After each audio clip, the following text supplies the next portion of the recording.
이 시간 너의 맘속에 하나님 사랑이 가득하기를 진심으로 기도해 간절히 소망해 하나님 사랑 가득하기 늘 하나님은 너를 사랑해 얼마나 너를 사랑하시는지 너를 위해 저 별을 만들고 세상을 만들고 아들을 보냈네. 오래전부터 널 위해 준비된 하나님의 크신 사랑 너의 가는 길 주의 사랑 가득하기를 축복해. 이 시간 너의 맘속에 하나님 사랑이 가득하기를 진심으로 기도해 간절히 소망해 하나님 사랑 가득하기 그 하나님은 너를 사랑해 얼마나 너를 사랑하시는지 너를 위해 저 별을 만들고 세상을 만들고 아들을 보냈네. 오래전부터 널 위해 준비된 하나님의 크신 사랑 너의 가는 길 주의 사랑 가득하기를 축복해. 오래전부터 널 위해 준비된 하나님의 크신 사랑 너의 가는 길 주의 사랑 가득하기를 축복해. 너의 가는 길 너의 가는 길 주의 사랑 가득하기를 축복해.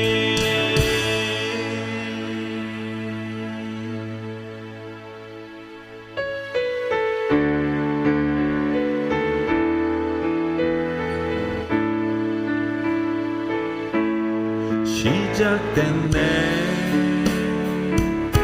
우리 주님의 능력이 내 삶을 다스리고 새롭게 하네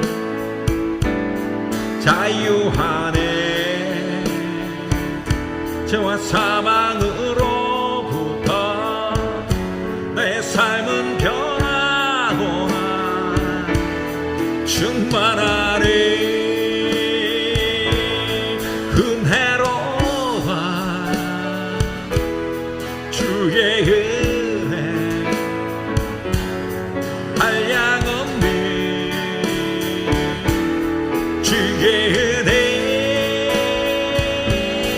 그대로다 주의 은혜 변함없는 신실하신 주의 은혜 시작됐네 우리 주님의 능력이 나의 삶을 다스리고 새롭게 하네 자유하네 죄와 사망으로부터 나의 삶은 변하고나 충만하네 은혜로다 주의 은혜 한량 없는 주의 은혜 은혜로다 주의 은혜 변함없는 신실하신 주의 은혜 은혜로다 은혜로다 주의 은혜 한량 없는 주의 은혜 은혜로다 주의 은혜 변함없는 신실하신 주의 은혜 우리가 빛차 사랑의 빛 외는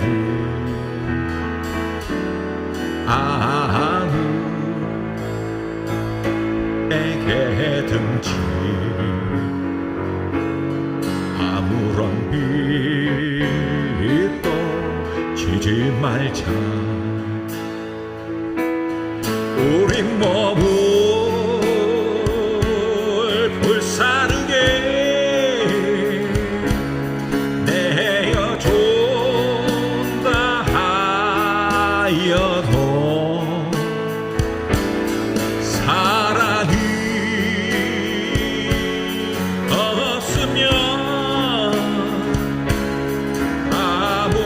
아무것도 아니요 천사의 말을 하고 모든 믿음이 있어도 사랑이 없으면 아무것 이기 없어요 우리가 이차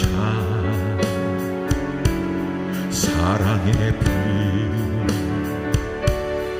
외에는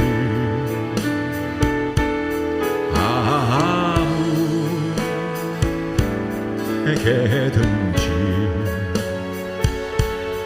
아무런 빛도 지지 말자 사랑은 하나님의 것 사랑은 하나님의 것 사랑은 하나님의 것 우리 서로 사랑하자 사랑은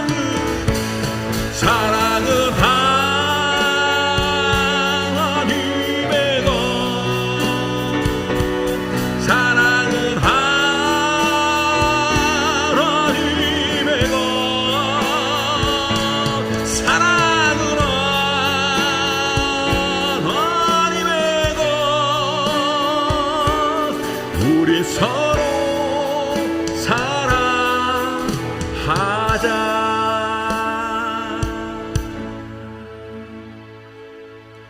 모든 상황 속에서 주를 찬양할지라. 주는 너의 큰 상급, 큰 도움이시라. 내 영혼이 확정되고 확정되었사오니 믿음의 눈을 들어 주를 바라봅니다. 내 영혼이 확정되고 확정되었사오니 믿음의 눈을 들어 주를 바라봅니다.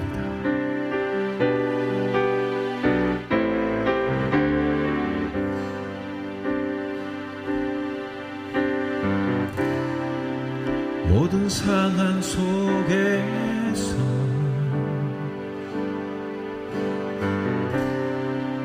주를 찬양할지라.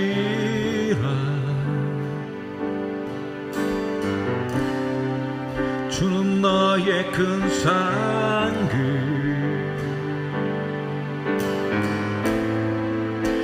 큰 도움이시라.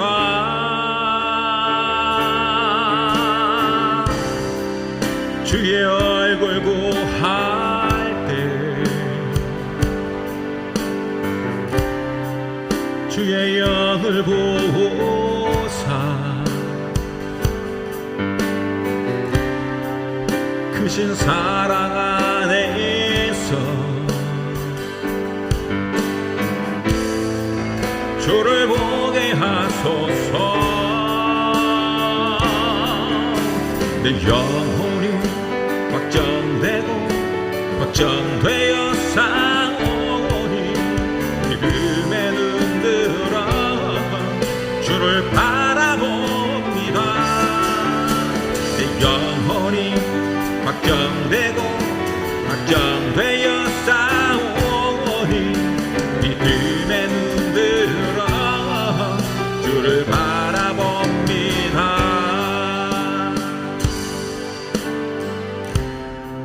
모든 상황 속에서 주를 찬양할지라.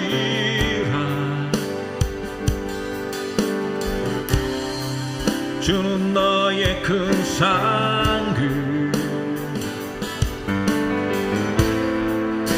큰 도움이시라.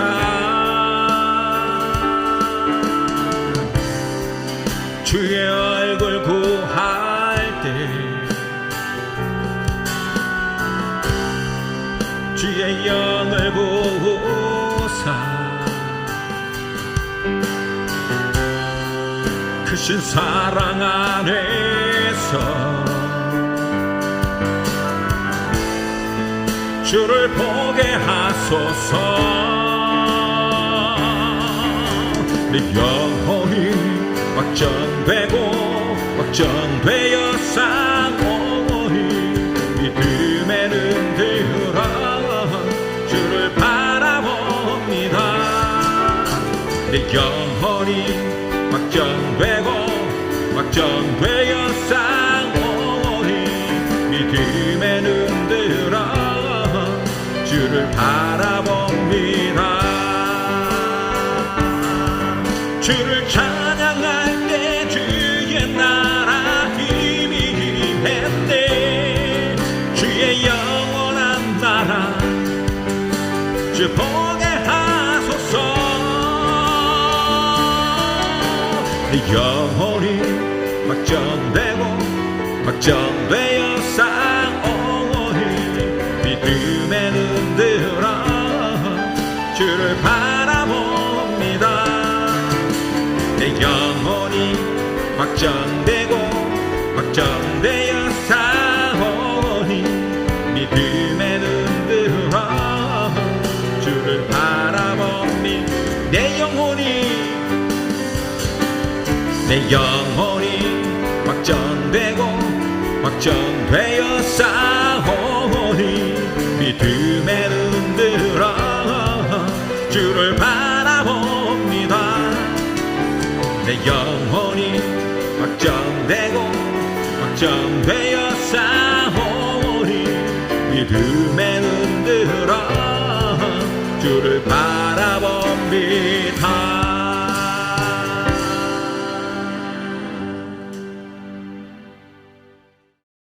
함께 나눌 하나님 말씀은 마태복음 8장 18절로 22절까지 말씀입니다.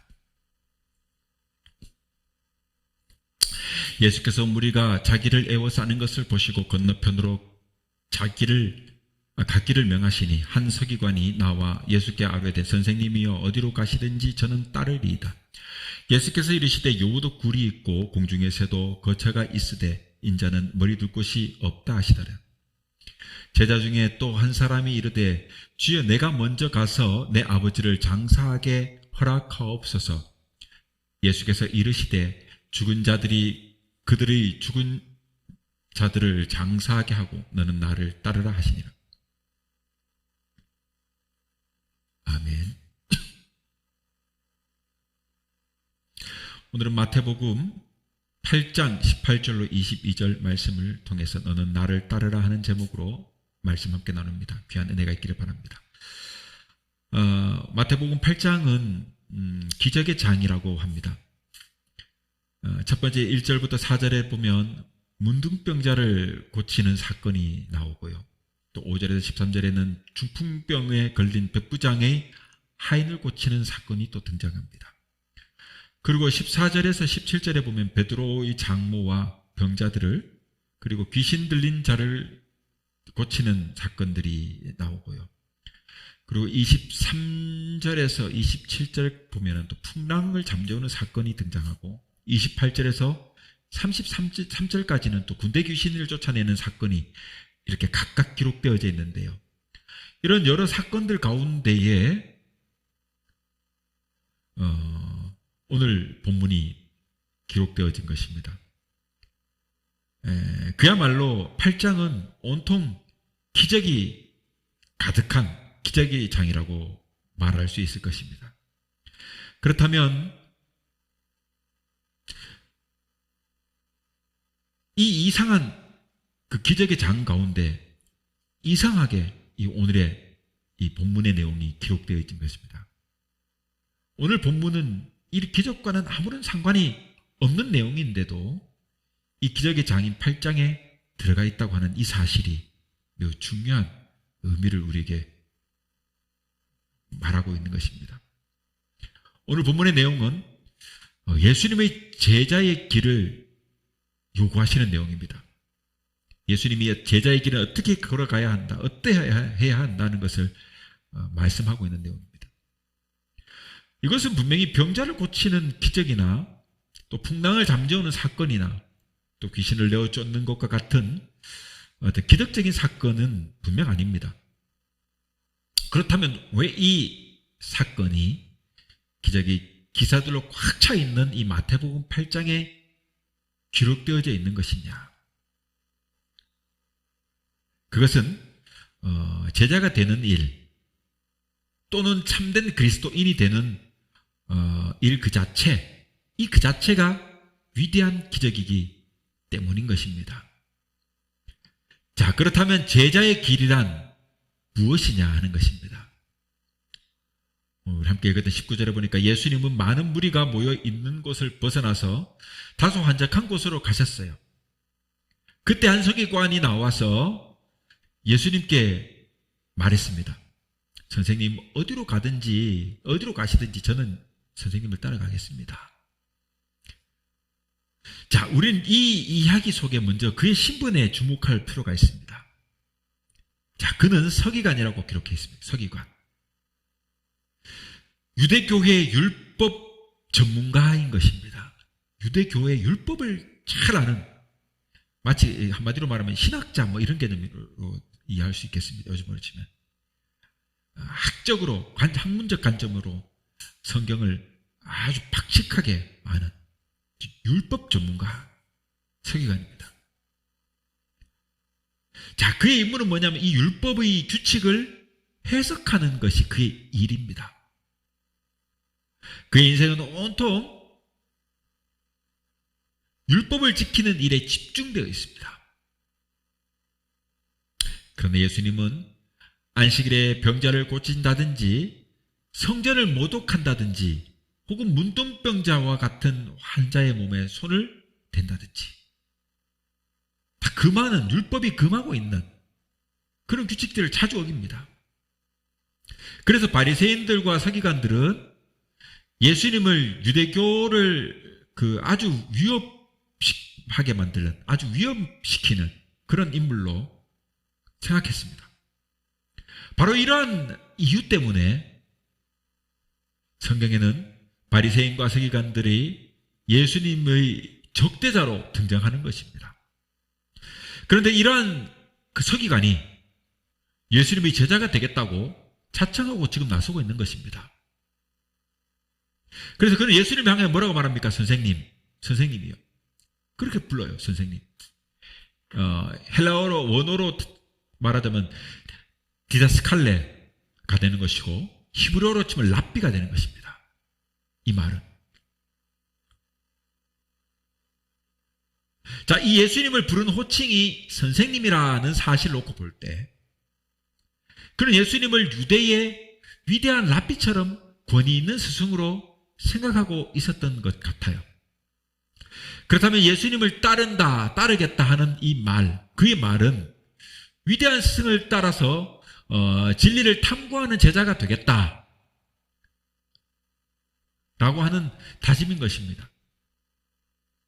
다른 모든 서기관들과 바리새인들이 예수님을 정죄하고 있는 이런 상황 속에서 그의 이러한 그 고백은 여러분 확실히 놀라운 결단이 아닐 수 없습니다.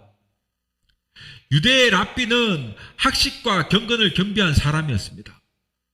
그러므로 이 서기관의 고백은 예수님의 학식과 경건을 배우는 그런 제자가 되겠다는 그 결단 아니겠습니까? 즉 바꿔 말하면 확실히 이 사람은 예수님의 가르침을 분명히 이해하는 사람이었다 할 수 있는 것입니다. 자, 그러나 그의 이해 가운데에는 한 가지 부족한 것이 있죠. 그것은 다름 아닌 제자의 길에 대한 이해였습니다. 제자의 길. 그는 제자의 길이 정확히 무엇인지 알지 못했던 거예요. 왜냐하면 예수님의 길, 우리가 제자의 길을 이해하기 위해서는 예수님의 길이 어떠한 것인지를 알지 못하면 안 돼요. 그런데 이 사람은 예수님의 길이 어떠한 것인지를 알지 못했기 때문에 그 제자의 길이 어떤 것이 정확한지 무엇인지 알지 못했던 것입니다. 자, 그러므로 제자의 길이 무엇인지 알려면 먼저 예수님의 길이 어떠한 것인지를 알아야만 합니다. 알아야만 해요. 자, 예수님이 걸어갔었던 길이 어떤 것이냐? 20절에 예수님이 이렇게 말씀하십니다. 여호도 굴이 있고 공중에 새도 거처가 있으되 인자는 머리 둘 곳이 없다. 여기서 여우는 헤롯과 헤롯 땅을 가리키는 거예요. 공중의 새는 로마 당국을 가리키는 것이라 할 수 있는 것입니다. 물론 예표로서 그렇게 말할 수 있습니다만 어쨌거나 그냥 단순하게 봐도 공중의 새나 여우도 다 거처가 있다 이런 것을 표현하는 것이시고 조금 상징적으로 본다면 그렇게도 볼 수 있는 것이고 그런 거 있지 않습니까? 자, 아무튼 그 당시 팔레스타인을 다스리는 세상 권력은 크게 두 가지가 있습니다. 하나는 자, 분봉왕, 제후 같은 개념이죠. 헤롯이 있습니다. 또 다른 하나는 어떤 게 있습니까? 황제. 여러 제후를 다스리는 거대한 왕국을, 제국을 이끄는 황제, 로마 황제가 있습니다. 이 세상의 정치 권력자는 여러분 왕궁을 소유하고 있었고 온갖 부와 권세를 누렸죠. 그 반면 하나님의 나라의 통치자인 예수님은 어떻게 합니까? 지금 머리 둘 곳조차도 없으셨습니다. 그러므로 우리는 여기서 두 가지 사실을 알 수 있어요.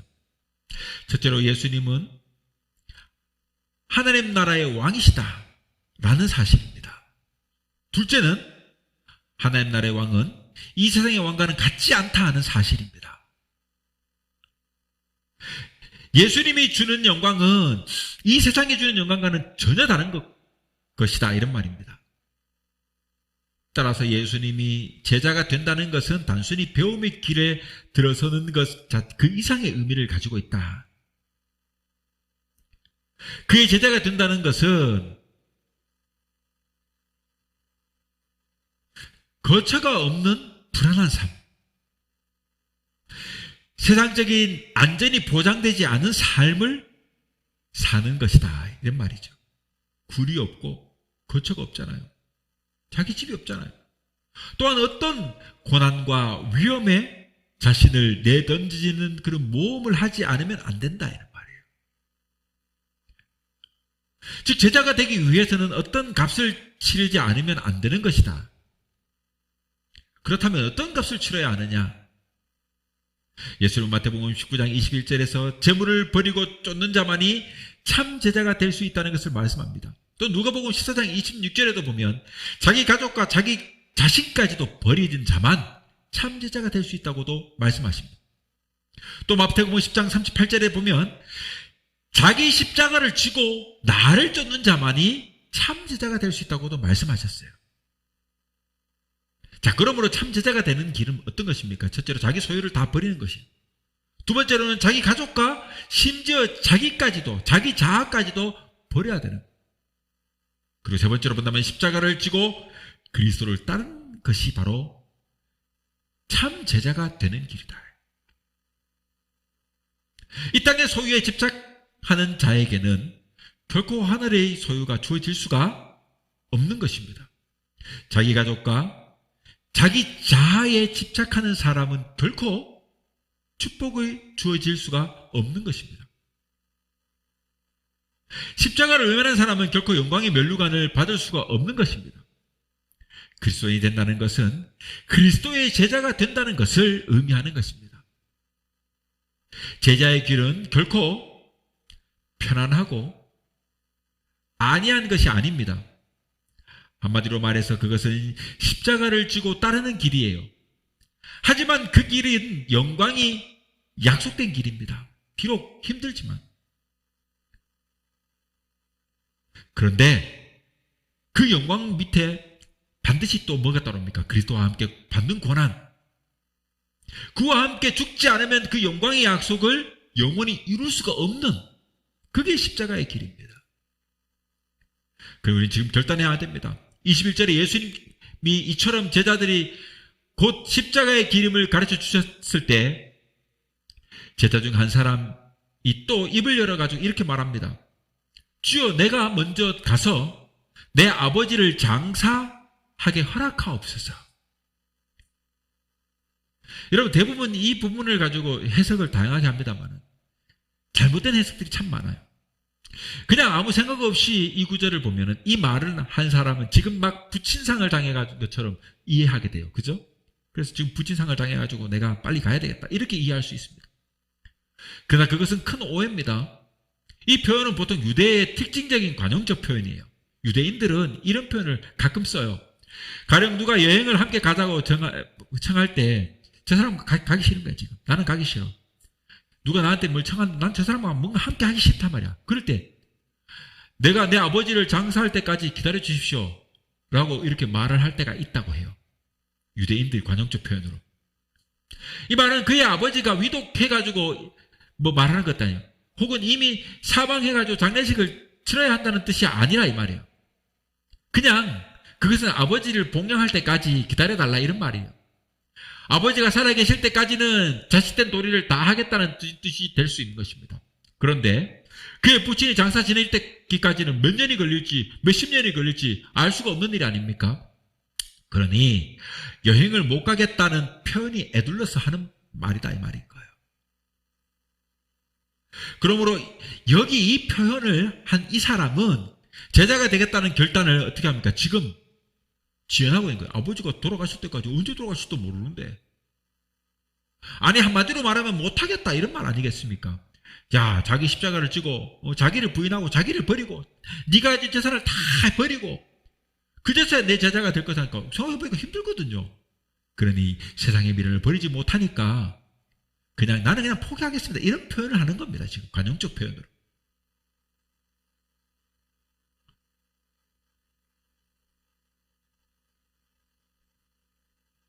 특히 여러분, 이 본문에서 뭐랄까, 21절에 먼저라고 표현합니다. 먼저. 내가 먼저 내 아버지를 먼저라고 표현해요. 즉 그의 삶에는요, 부친을 봉양하는 것이 제자가 되는 것보다가 먼저 우선되고 있다 이런 것이에요. 그가 진짜로 아버지 보양하는 문제로 제자가 되는 길을 포기했다고 해도 말이죠. 그 삶에 있어서 부친을 봉양하는 것이 제자가 되는 것보다 우선되는 삶. 그런 삶이다 이 말이에요. 그래 22절에 말합니다. 이처럼 결단을 지연하고 있는 제자를 향해 아주 예수님이 어떻게 말합니까? 죽은 자들에게 그들의 죽은 자를 장사하게 하고 너는 나를 따르라. 이게 참 난해한 말씀이지 않습니까? 죽은 자가 어떻게 장례식을 치를 수 있겠습니까? 그러므로 이 구절을 역시 일상적으로 이해해서는 안 되는 잘못된 해석이 빠질 수밖에 없죠. 이 구절을 바르게 이해하기 열쇠는 죽은 자와 산 자의 차이를 이해해야 돼요. 죽은 자와 산 자의. 예수님은 장사 지내는 일은 죽은 자에게 맡기라고 말씀하셨어요. 그죠? 장사 지내는 일은 죽은 자나 할 일이라 이런 말이에요. 그러므로 이 말을 뒤집어 말하면 장사 지내는 일은 산자가 할 일이 못 된다 이런 말이 되지 않겠습니까? 자, 우리는 조금 전에 장사 지낸다는 말이 부친을 봉양한다는 뜻이라는 것을 알았죠. 그죠? 그러므로 예수님이 이 말씀은요, 부친을 봉양하는 일은 산자가 할 일이 못 된다 하는 뜻이 되는 걸 수도 있어요. 그죠? 바꿔 말하면. 그렇다면 부친을 봉양하는 사람은 과연 죽은 사람입니까? 부모님을 봉양하는 일이 그렇게 무가치한 일입니까? 성경 모세오경에도 그죠? 십계명에도 뭐랍니까? 내 부모를 공경하라. 네가 땅에서도 부모를 공경하면 어때요? 장수할 복을 받아요. 잘 될 거란 복을 받아요. 그러므로 부모를 봉양하는 일은 무가치한 일이 아닙니다. 결코 그런 것이 아니에요. 그렇다면 아버지를 봉양하는 이 일이 죽은 자가 할 일이라는 것은 무슨 뜻이냐? 이 말의 참 뜻을 알기 위해 먼저 죽는다는 말의 의미를 알아야 해요. 여기 죽는다는 말은요, 생명이 죽는다거나 가치가 죽는다는 뜻이 아니에요. 이러저러한 이유로 인해 가지고 결단을 뒤로 미루는 사람은 꿈이 죽은 사람입니다. 그런 뜻이에요. 결단을 뒤로 미루는 사람이 죽은 사람이라는 거예요. 즉 꿈을 뒤로 미루는 사람이 죽은 사람이라는 얘기예요. 그리스도의 제자가 되겠다는 원대한 꿈이 죽어버린 사람입니다. 이 말입니다. 이러한 사람들은 영광된 면류관을 약속이 죽어버린 사람이다. 저 여러분, 우리들은 모두가 다 신앙 안에서 위대한 신앙의 꿈을 가지고 언제나 하나님께서 그 꿈을 이루실 것을 믿으며 그렇게 살아가야 됩니다. 그렇게 살아감으로 약속된 것을 다 받을 수 있는 그러한 우리가 될 수 있기를 빌고 원합니다. 자, 이제 말씀을 한번 맺어볼까요?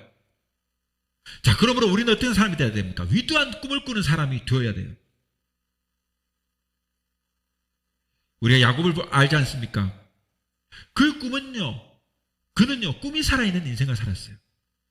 야곱은 욕심 많은 사람이었습니다. 그는 속임수를 써가지고 형 에서가 받아야 할 장자의 이 축복을 가로챘습니다. 그러나 무사할 수 없는 일입니다. 그래서 어떻게 해요? 그는 하란에 있는 외삼촌의 집으로, 라반의 집으로 도망쳤습니다. 너무도 급하게 도망쳐 오느라 가지고 그에게 아무런 준비도 없었어요. 그래서 그는 베델이라고 하는 곳에 이르렀을 때 돌로 베개를 삼아 가지고 잠을 청하게 됩니다.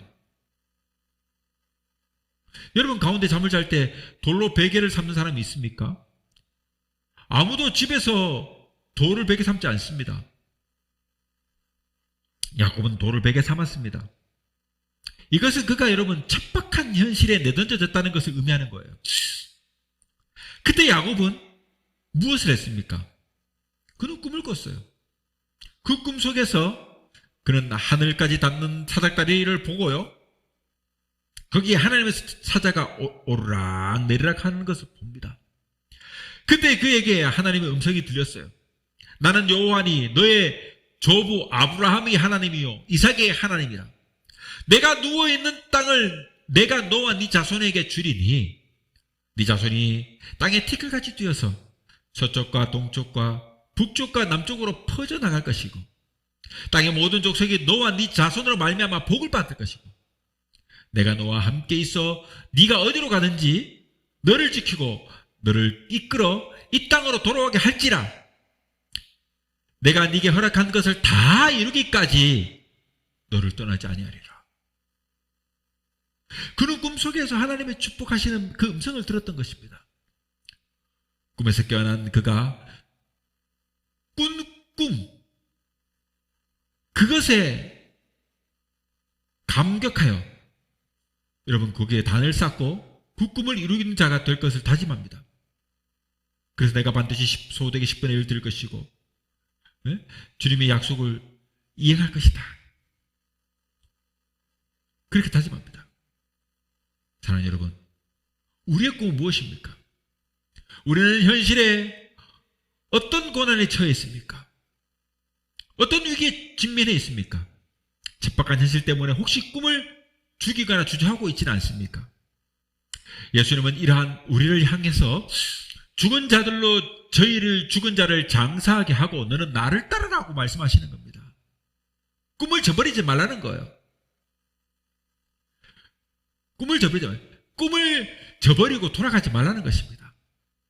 그리스도의 위대한 제자가 되기를 꿈꾸고 결단하기를 요구하고 있는 것입니다.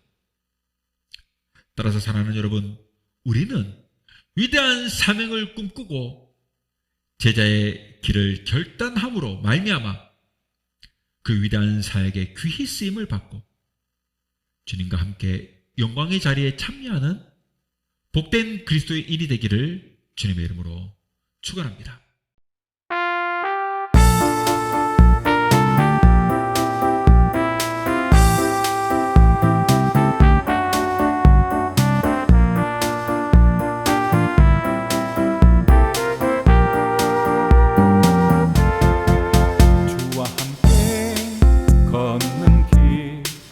믿음으로 사는 삶 높은 꿈을 안고 나 겸손히 기도하리 시작이 작지만 주께서 크게 하시리 내 맘속에 평안이 주와 함께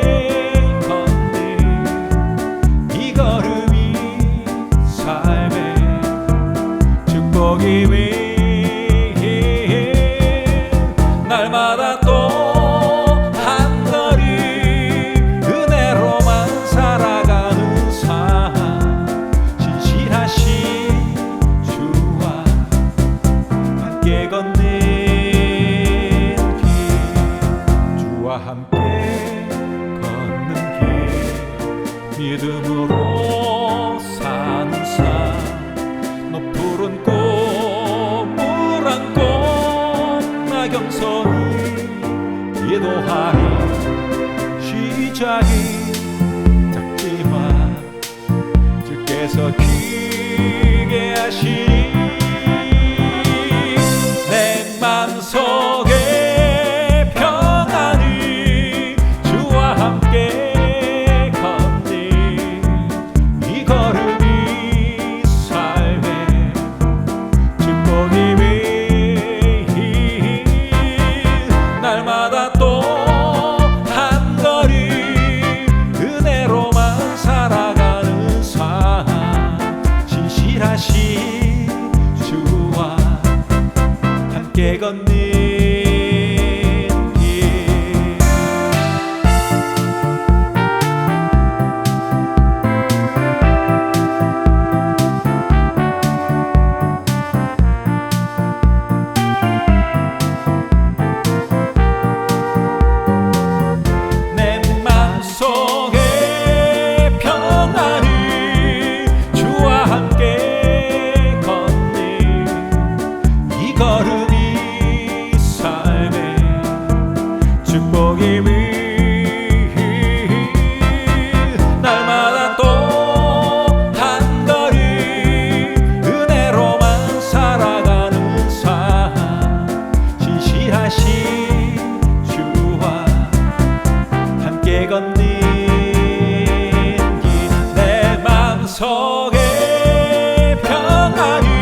날마다 또